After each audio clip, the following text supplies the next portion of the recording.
Namaste and welcome to Yoga for Unity 2022, the Masterclass series. We come to you live from Kanha Shantivanam here in Hyderabad. Today with us is summer, Lady Summer. It is in the northern hemisphere, like here in India, high summer. And as you can see, we have mangoes aplenty, guavas. We are here in the orchards at Kanha Shantivanam, the global headquarters of Heartfulness Institute. Along with all our partners, we are overjoyed that this week 4 brings to us a masterclass of great quality.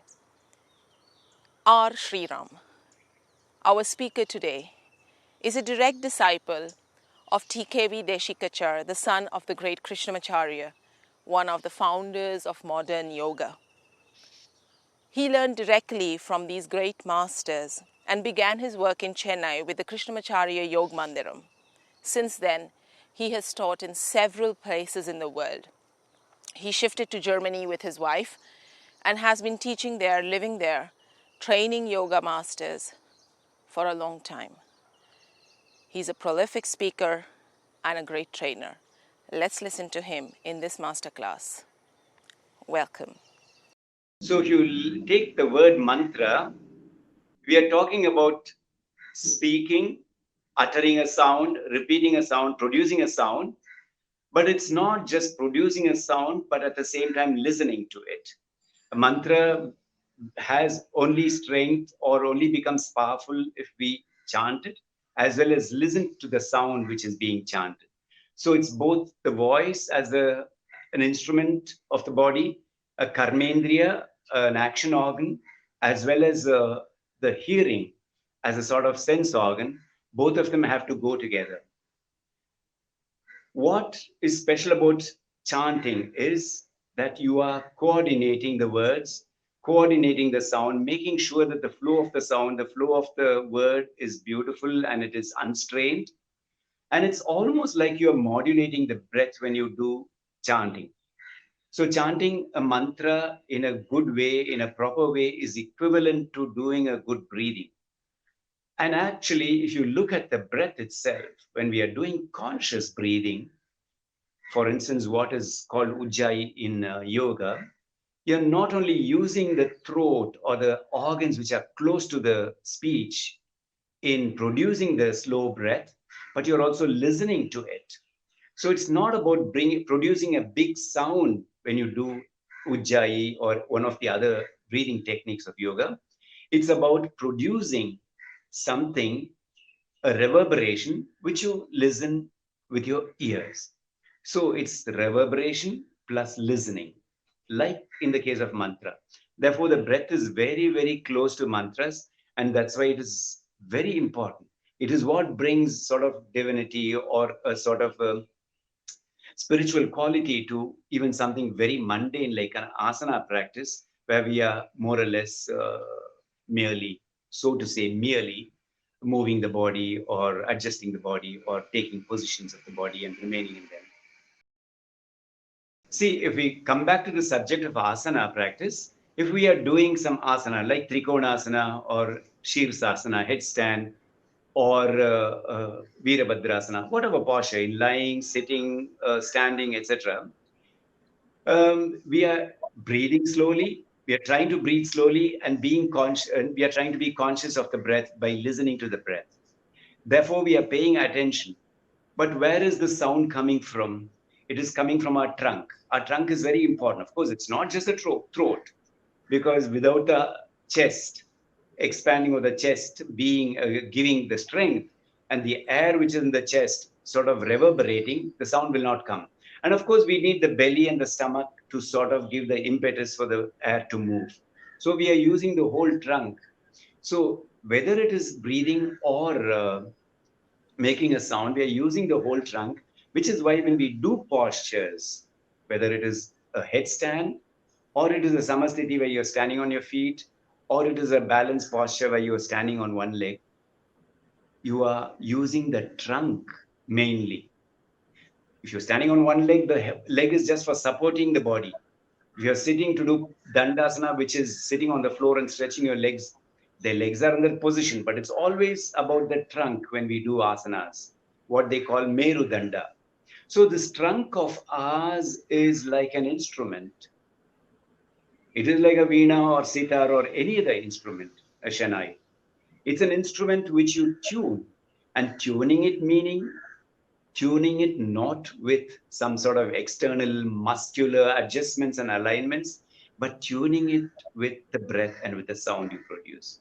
So make sure that the tone and the tune of the breath or the sound which emanates when you're doing a posture is correct, is sort of has the right reverberation.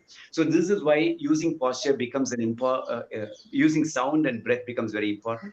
And this is why one has to consider the body as the trunk as an instrument when we do asana postures.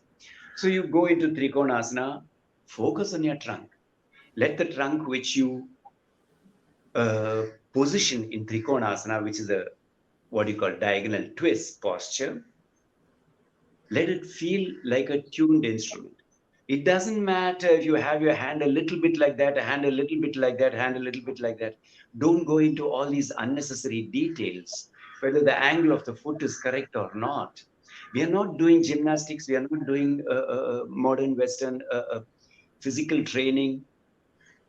We are doing something about the trunk, about the Merudanda, as we call it in yoga. Therefore, the trunk becomes a central point of attention when we do yoga practice.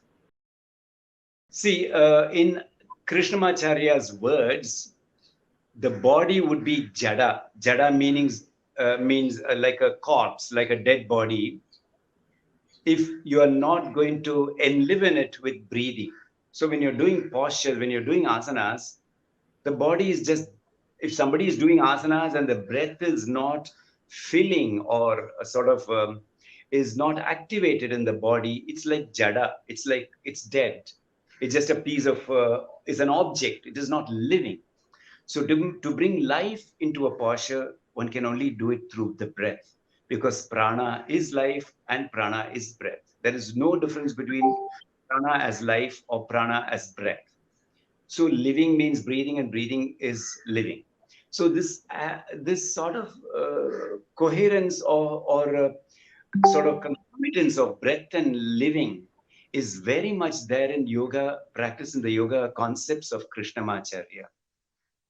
So I think it is important for each one of us who delves deeper into asana practice to take this. And why it is important is not just because we want to do a better asana practice, or we want to, have more reverberation or have more what you call vitality, which may all come also. But the main idea in yoga is because only by training the prana can you train the mind. So whatever book or whatever scripture on yoga you might refer to, whether it's Ashtavakra Samhita or Hatha Yoga Pradipika or Yoga Sutra or Bhagavad Gita, they will always come back to this idea of breathing as the tool to adjust the mind. So we cannot adjust the mind with the mind itself, because the mind is the problem instrument, is giving us problem, is not becoming calm. So how do you adjust it?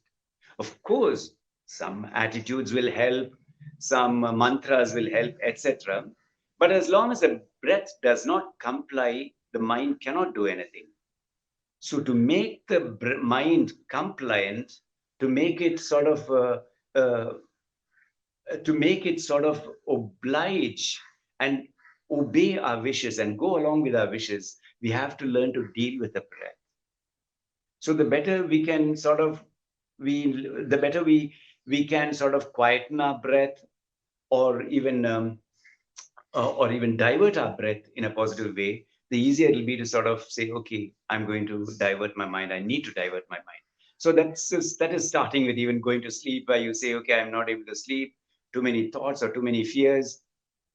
So to control this mind, having too many thoughts and fears, control your breath. So in this sense, breath becomes essential to controlling the mind and therefore to meditation. So this is why in yoga, it is an essential to deal with the breath. And where do you start? You start in the asana practice itself to deal with the breath. Yes. So you brought the link, because the voice is going to be the way the breath is.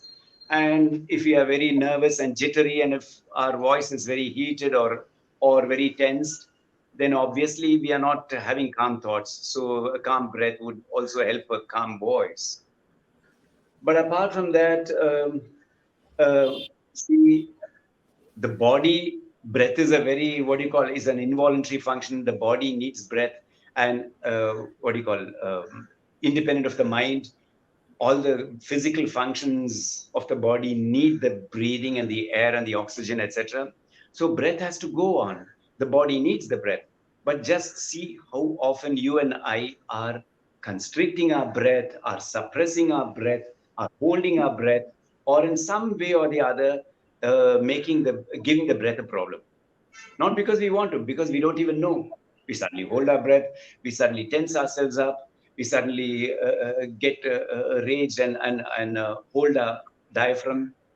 So we do lots of things involuntarily which are subjugating and controlling the breath negatively. So how often are we doing this involuntarily? Therefore, going to learning to deal with the breath is very important. So we are not doing something which is out of the way. We are only trying to set right what we are doing wrong. Somebody who is permanently in a state of calm and quiet may not be upsetting the breath, and therefore may not need the breathing exercises. A pure listening only comes when the mind is empty. We have to be really empty to be able to listen. See, just take a very faint noise of some bird which is very far away, and we want to listen to its call. So we'll have to be very quiet. We have to stop all our physical movements. We have to stop the shaking which is in the body. We have to almost stop to breathe, because even the breathing is some sort of a movement of the chest and of the trunk.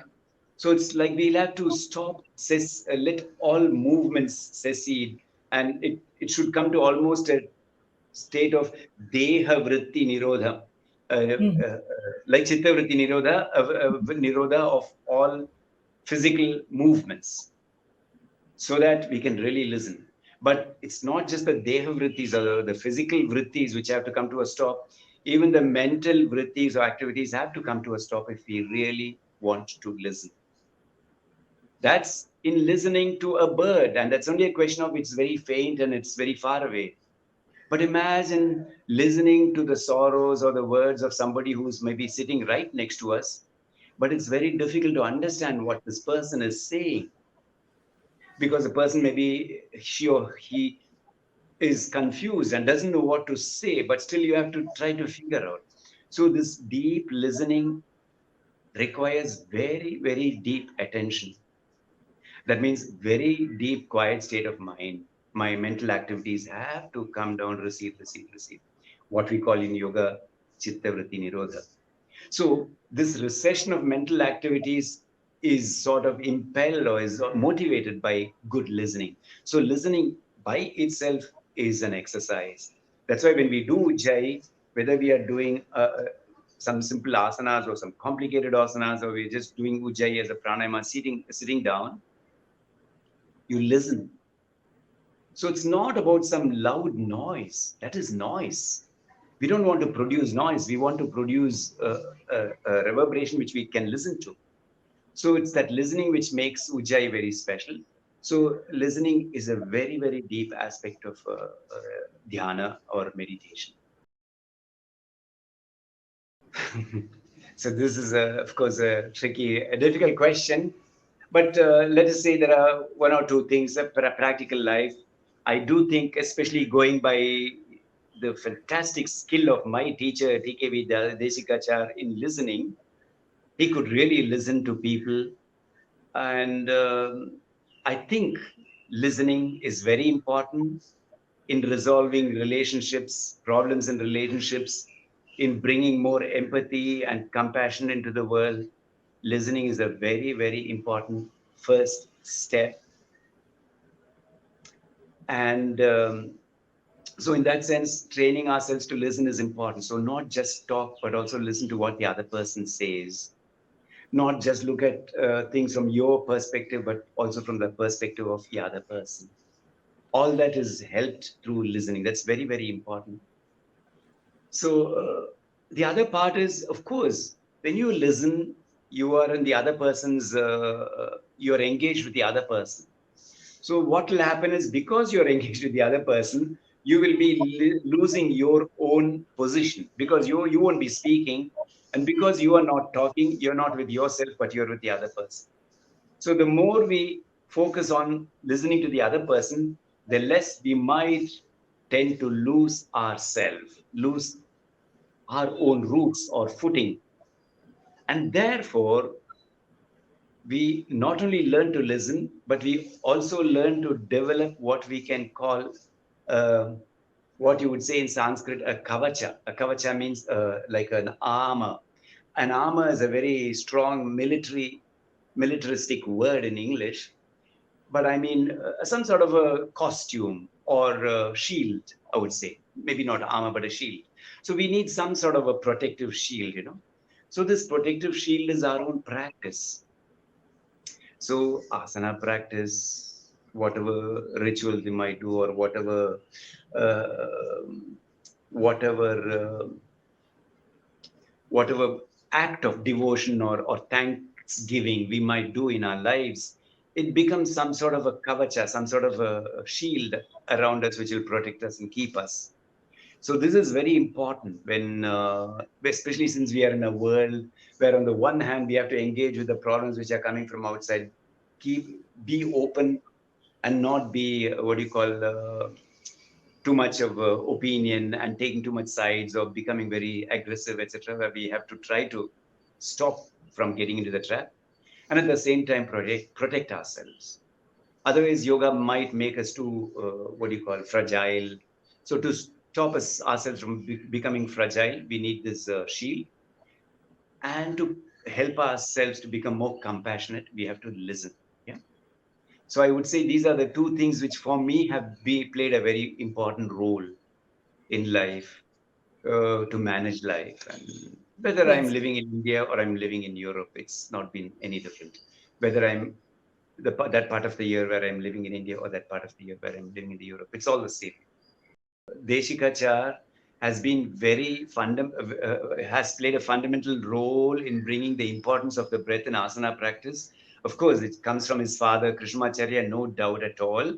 But Desikachar really made it a very fundamental aspect of his own teaching, because for the simple reason that breathing comes naturally to us, whether we are 80 years old or 10 years old, whether we are very fit, whether we are very weak, whether we are obese, or whether we are having any handicaps.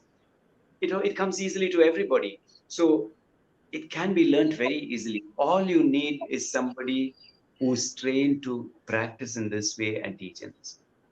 So find a teacher who's learned to practice yoga in this way, learn the fundamentals. I'm sure once you got the fundamentals, you can go on and do more with your own practice, whatever type of asana practice, whatever type of yoga practice you're doing. But this basic uh, way of applying the breath into asanas, into postures and movements, this is something which Deshikacha has taught all his students, and these students have taught it to their students. Yeah.